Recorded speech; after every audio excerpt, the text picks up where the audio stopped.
welcome back to Making Sense. This is episode 5.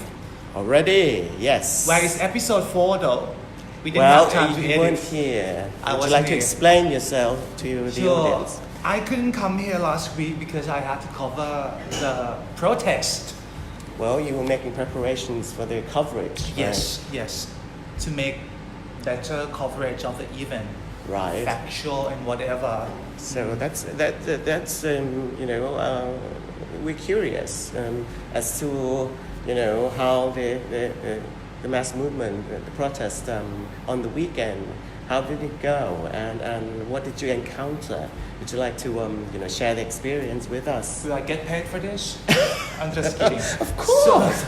So, the salary already. So I'm just kidding. So the mass gathering at Thammasat University Patpon on Saturday and Sunday actually. Right. So there were so many people turning up. I would say roughly twice as much as the one on August. The August gathering in August Democracy 16. Monument. August 16. So but this one was organized by a group called United Front for Thammasat and Demonstration, led by Penguin and Room Panasaya. So basically, what I think most people don't understand is that there are various movements these days. They're not just this group, the United Front for Thammasat and Demonstration. There's also Free People and Free Youth Movement. And there are also many more that they have the same goal to create full democracy in Thailand. I think that it's interesting that you mentioned that, because that might as well explain why the crowds who turned up at the weekend's protests are different from the ones that you saw, that you witnessed on August 16 at the Democracy Monument.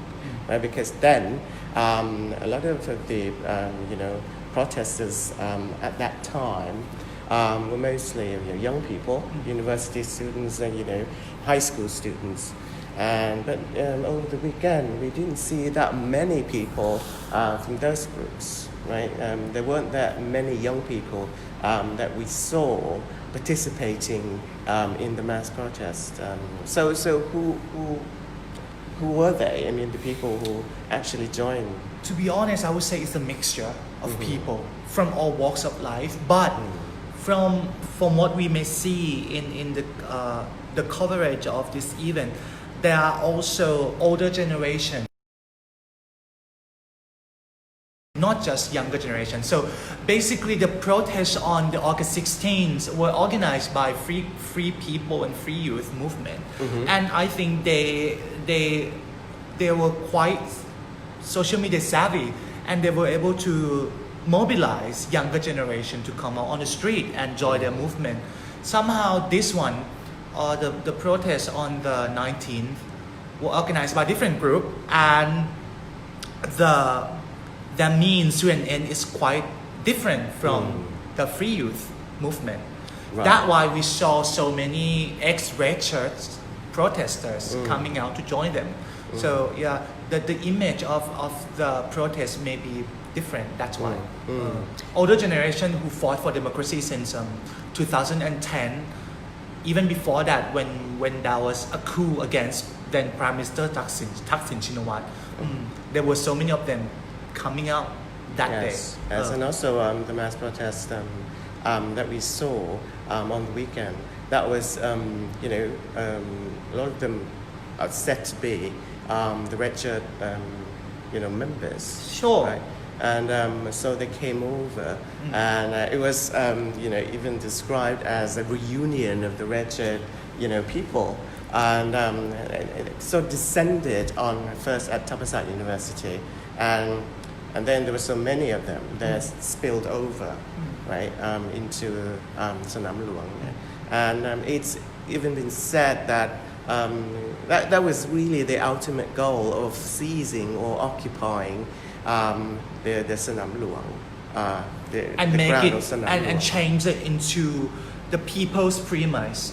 I mean, people's ground, Yes. And somehow I think they succeeded in usurping the place though. Right, but going back to the issue that we raised earlier on about not that many young people joining, I think that's partly, to me, that it seems to be because the movement itself. I mean, the protest organizers, Luang and Penguin. These two, it seems to be leading one protest movement, and then there is also another protest movement, the Free People movement. So for me, which is another seems to be there's another group. So for me, I've talked to the leader of the Free People and Free Youth group, but I have never talked to Luang and Penguin. From what I understand is that in this spectrum, political spectrum in Thailand, Free People and Free Youth movement, they try to be here on the left, but not too left. However, the Penguin side, the United Front for Thammasat demonstration, they try to radicalize the movement, while Thattev, the leader of the Free Youth and Free People movement, he's adamant on the three proposals, the dissolution of the House, a rewrite of the Constitution, and to put a stop to the harassment on people. Thammasat side, Penguin and Luang, they want to take it further. They want to reform the monarchy. They are so adamant with their 10-point demands. That's why there may be some people who align themselves with democracy cause, but are not willing to go there. That's why some of them didn't turn up that day. But what surprises me is even the supporters of the United Front of Thammasat and demonstration, that's the group organizing the weekend protest. I mean, their members didn't seem to have turned up, in that greater number, because we had expected that the mainstay of the protesters would be the young people, who are supporters of the group led by Penguin and Luang. I mean, even they must have anticipated that more of their supporters would have turned up, but that didn't seem to be the case. Is that true? I mean, because I was watching, I was like, the audience watching this event, unfolding over the weekend, but it seemed to me like, that many supporters of the United Front of Thammasat and demonstration turned up. But I would say, that it was a huge crowd, I would say, but I can't say how much of them actually turned out, because that's going to be the politics of number.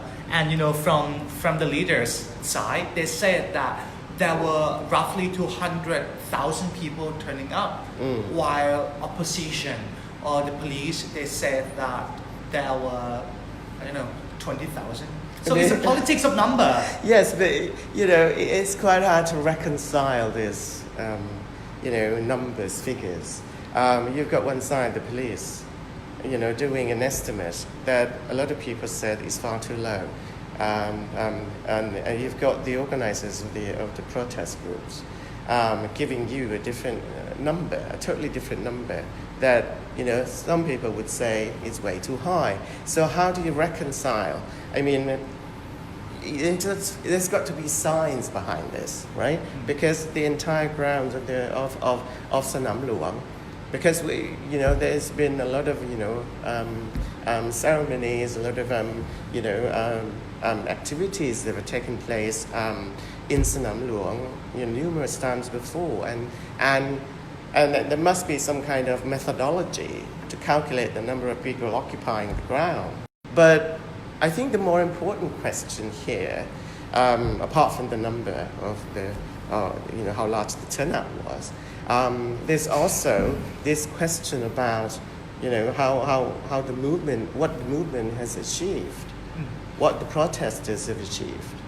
I was there, so I was covering the event, and I think that they seem to be satisfied with the result, in which they said they were achieving their goals in submitting the letter to the representative of the Privy Council, and also they said they succeeded because so many people turned up that day. But there's also a voice right after the protest ended. Some people have taken to their Facebook accounts and they have written something interesting there, and the message seems to be that there should have been more other issues apart from this push for the reform of the monarchy, because they should have used the stage to air the problems that were affecting this country, the failures of the government, the incompetence of certain state agencies, or the social problems, the political, the economic problems. They should have used that as a stage to publicize or and get people to understand. That's fair, and that's a good point actually, because like the youth movement, I mean the Free People and Free Youth movement, they made that their main objectives during their gatherings. But this time we only heard what they say are the problems that arise from the existence of the monarchy. Yes, that's what. Because I know that this movement, the United Front of Tamsat and demonstration, there have always been pressing this issue about monarchy reform, and but there were also other issues affecting the people, affecting this country that needs to be raised, and that platform, that stage where they where managed to get a lot of people to listen. I mean, they should have come out and speak about them, speak about these issues. And so when you've got the protesters' attention firmly fixed on a single issue, it seems to be that they don't really care about the other issues that are affecting the people. Why were they not discussing the constitutional rewrite? Because I think people, a vast number of people in this country still have a little idea why we need to push it, why we need to have the entire charter or parts of the charter rewritten, right? Maybe they want to leave that to Free People and Free Youth movement. I don't know. No. Because everything, this is what I believe. Everything is connected, right? You can't just single out one single issue and say this happens in total isolation. No, it doesn't. Right? Before you actually, call for the reform of the institution, one of the highest institutions, you need to look at what has contributed to this demand, right? Because there's a lot that has happened along the way. The incompetence of this, the alleged incompetence of the government, is it the case? And if it is the case, what should we do about it? What should we do? Well, it's fine to just get rid of one administration, one government, but then without improving the entire political system. I don't even want to talk about this because it's going to come in full circle. Of course, reform, and that was the reason for 2017 coup. No, the reform. But the thing is, when you have a reform, you don't go back to reform and keep reforming and re-reforming. Right. Every other year. No. If you want to do a reform, you've got to do it right. You've got to get down to the basics. You've got to look at the fundamental features and get rid of and try to improve it as much as possible. So we don't need to have mass protests. Right. Every 5 years, every 6 10 years. years, every 5 years, and then go back to the same spot.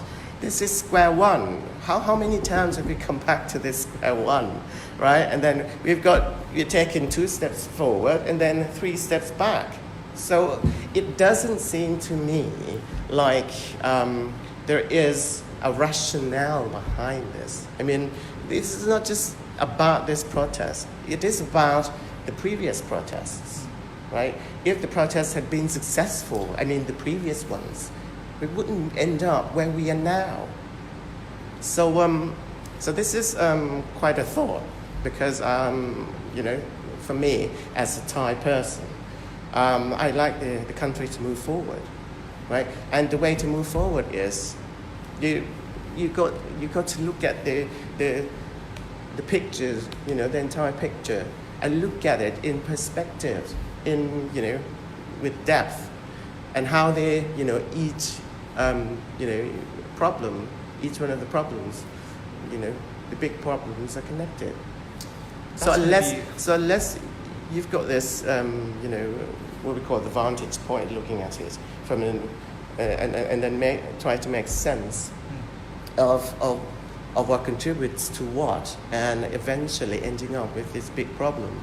I mean, so what should we do then? Keep coming back. Even after the coup, the main reason of the coup, I mean, Mr. Prayut Chan-o-cha stepping up and become a prime minister, and he said that he wanted to push this country forward and then reform the country in every aspect, but it has been 6 years.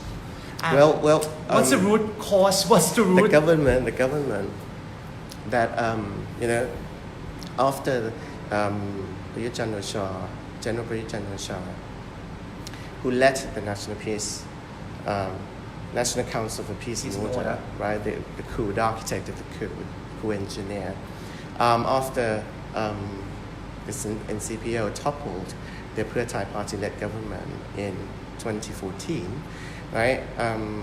The council vowed to reform the country, all the major aspects of the country, like and they set up so many committees, economic reform, police reform, but we still haven't seen any substantial changes coming out of those reforms that they pledged, right? So, you know, take for example the police reform.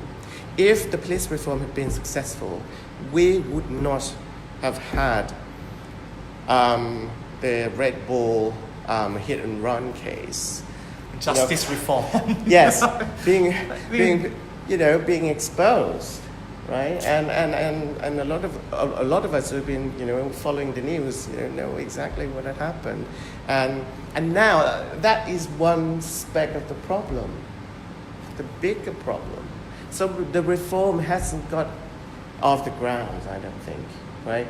And if you're going to push that, you know, 10 years or 15, 20 years down the road without, you know, showing us what you have done to make it move, to just set the stage for, you know, a sustainable kind of a drive to get this reform going, then a lot of people are not going to have, you know, much faith in this so-called reform. And going back to what I said, reform needs to be something that you take that is, you know, deep-rooted. So if you want to do a reform, you've got to, you know, not just touch on the surface. You have to be willing to. You got to go in. You got to go in. You got to dive in. You got all the problems. Because a lot of the points the youth-led movements and the protesters are demanding, you know, they do have a point. You know, especially the younger generations of people, right? The high school students. They have raised some very interesting demands, like you know, the country's education. Authoritarianism. Yes, authoritarianism has really seeped in to this educational reform, and to such an extent that, you know, we seem to be taking things for granted. Too many things are granted. You know, when we talk about, for example, the hairstyle, you know, everything. The uniform must be kept in uniform, including the hairstyle. Student hair. No, this is my choice. This is my choice. So you were not pressured. Nothing was imposed on me. But the thing about this is, hairstyle isn't something trivial. It tells you something about how a lot of people, the students, have been, groomed to take certain regulations, without asking questions. And when you don't know very much about why you have to wear your uniform, you have to wear, your hairdo a certain style to school. So When you do that without questioning, and one day you've got a hair that grows a lot, an inch longer than the rules stipulate, then you get punished. So you have absolutely no idea of the merit behind it, but when you violate it, you get punished. So what's everything the is rationale interwoven behind that? I mean, yeah. I mean, So this is it's one going example. to be hard. This is one example. This is on the tip of the Yeah. iceberg. This is the very top veneer of what is wrong. Maybe it takes 50 years to change, 20 years. No, but if you remove that surface, that veneer, you've got to see what's lying underneath. Yeah, so I think the gist of it though is that we need to come out and then talk and then discuss freely. Reform. When you talk about reform, But you it don't has pay to- lip service. You need to cut across, do a cross section of this problem. Look at it. And you have to encourage every Be citizen to realistic. come out and raise their voice. It cannot be about the elite or this side or that side. Because otherwise, I mean, like, of course, obviously you cannot please every faction, right? No. But if you give them the platform to come out and then, okay, this is my ideas, this is my voice, and they should not be persecuted for that. No. But I agree with you. But there's also a very important point to make here.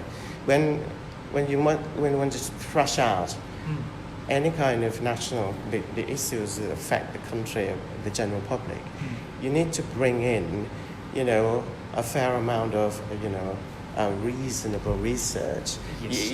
You've got to discuss it in a way that really convince people that you've got your homework done. There must be a research. There must be, facts behind it. Not just and emotions. the discussion has to be approached from a very, from a kind of a, civil. You need to keep it civil, Yeah. right? It's not about Not Twitter style discussion. No. You've got to come to this table with your thoughts, with the reasons supporting your thoughts. And then Research. you just lay it on the table and say, this is the reason, 1, 2, 3. Right? And that should really transcend age. Because, no matter how young you are, no matter how old you are, regardless of age, You can be ignorant. you need to come to this table with that kind of, with that kind of method in building up your arguments. Otherwise, you just be, raising, people's anger just by, swearing, just by Politicizing people's anger to there's no point, throwing verbal abuse. Yes, of course. You get nothing done. Back to the thing. So this week there is many movements regarding the Charter Amendment, but we're not going to talk about it in this week's episode. But do you think that's gonna allow our country to move forward? That's very, very 1 minute, because we have only 8 minutes left. Well, the thing is, this is today. This is Thursday. This afternoon, the youth-led movement, the United Front of Thammasat and Demonstration, will be leading a mass protest to Parliament, where they are debating the Charter Amendments. And So, pressing the I- senators to resign. This is one of the critical points in this Charter Amendment business, because the Senate has been appointed by the coup maker So the legacy of that coup still lives inside this group of people, the upper house. So they want the upper house to either be scrapped or have an election to select a new batch of senators. They're not content with the present batch because they get to choose. They get to participate in the process of choosing a prime minister. So a lot of people are not happy with that. They think that they're going to choose. They're going to be supporting the choice that really favors the coup or the government. So it isn't fair. They want the rule rewritten so that the Senate will become elected people, members of the upper house.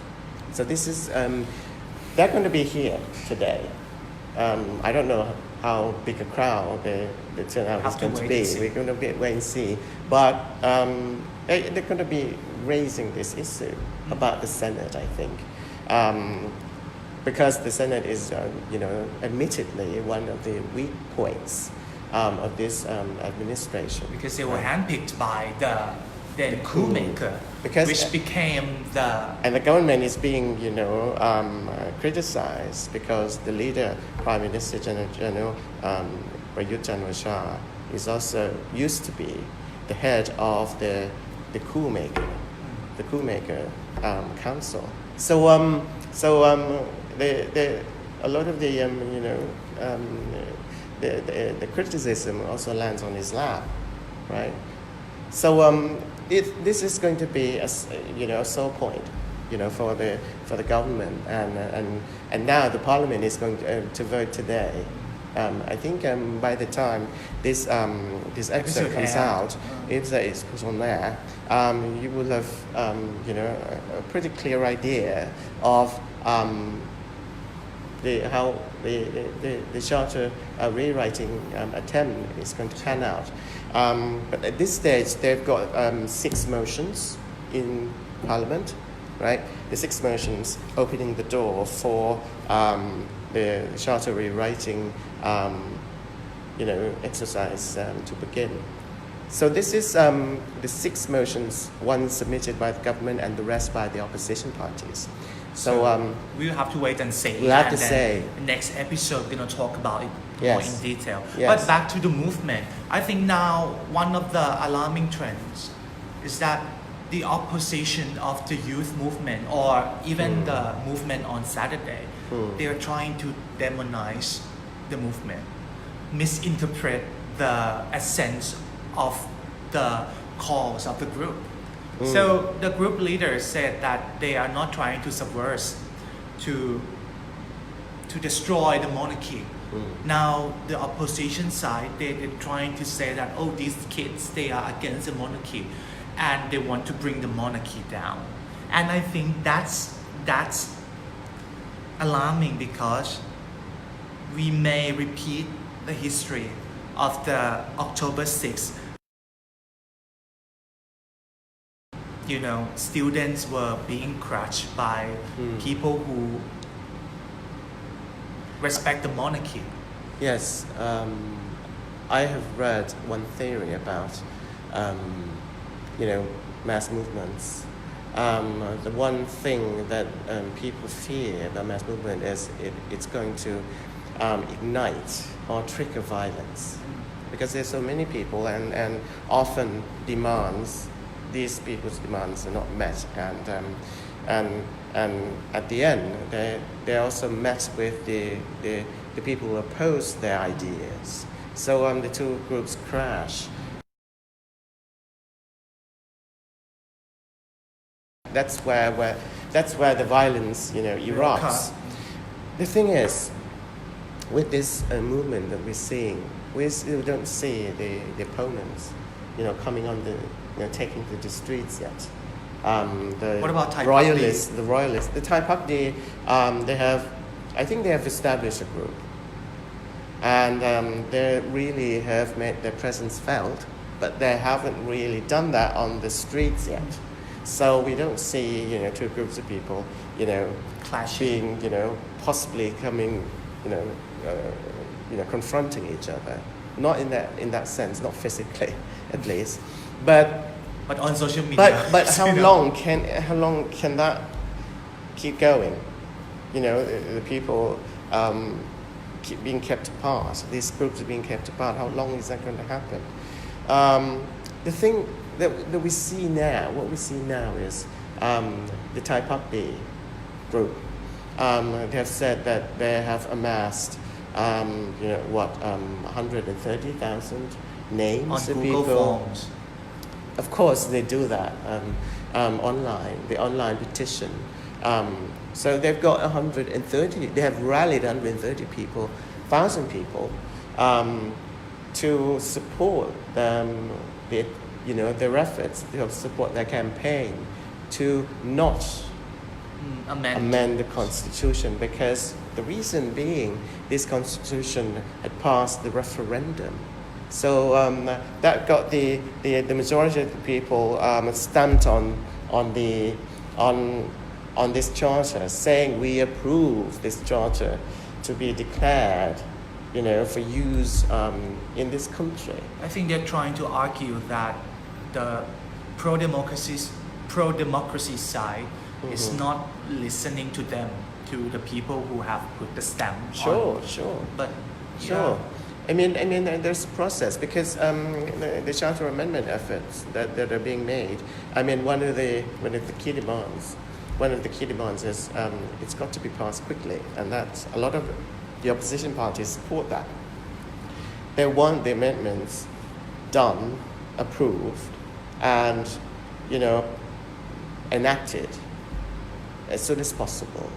But then on the government side, if the government has its way, because each government has its own version of the amendments, and if they have their way, what will happen is they're going to drag on this amendment process on for about 2 years at least. 240 days, I think. So So that length of time, that much time that we're going to be spending on that, it's going to factor in at least 2 referendums. That will happen before the next general elections, provided the constitution has been amended, provided the protesters, whoever they are, whatever side they're on, agree to the amendments. So maybe now what we need is a platform for dialogue, where we come together and talk. I think that's Dialogue is ideal. Dialogue is useful, certainly, but you need to prepare the grounds before we actually hold that dialogue. You need to be reasonable about your demands. I mean, all sides need to be reasonable with your demands, to say this is what we demand. Keep them realistic. And also, when you come to the table, negotiating table, what you do is you need to say, yes, you can't strike a deal over one meeting. There's going to be a lot of meetings, right? Many sessions to follow. So you've got to be prepared for what you can sacrifice and what you cannot sacrifice. I mean, you've got to state very clearly, this is our core value that really, makes us, we have to be steadfast to that. You have to stick to it. This is non-negotiable. But there are also things that, we can compromise, right? So in that way, there might be a chance of, people holding the negotiation and the talks actually, becoming fruitful. It's become exhausting for me when to talk about it, because I cannot foresee. Talk about exhausting. I cannot foresee the exit strategy for any side of them. Yes, because it's either dialogue and they are able to strike a deal, or a clash. I don't know. But you got to keep in mind that when you have a talk over this issue, you need to get to the meat of it. You need to be very clear in your mind that you need to look at this core issue. This is not just about solving problems that are really, that really are splashed on the surface. You've got to do the reform. do the reform justice. Well, If you want to do the reform, there are lots of things that you need to pursue. once again, our opinions don't matter. What matters is your opinion. What do you think about this, the movement, the reform, or the, what did we talk about? Oh, the Charter Amendment. Leave your comment and, I don't know, argue civilly in the comment section. You are encouraged to do so. Yes, and I hope that today's edition has really, got your thoughts going. And next week we're going to see you, and we're going to be discussing, what happens after the Charter Amendment movement. Yes, the campaign that has been driven by the government, by the opposition, as well as the people outside of Parliament. So until next time, Good luck. and that's it for today's edition of Making Sense. Thank you. Thank you.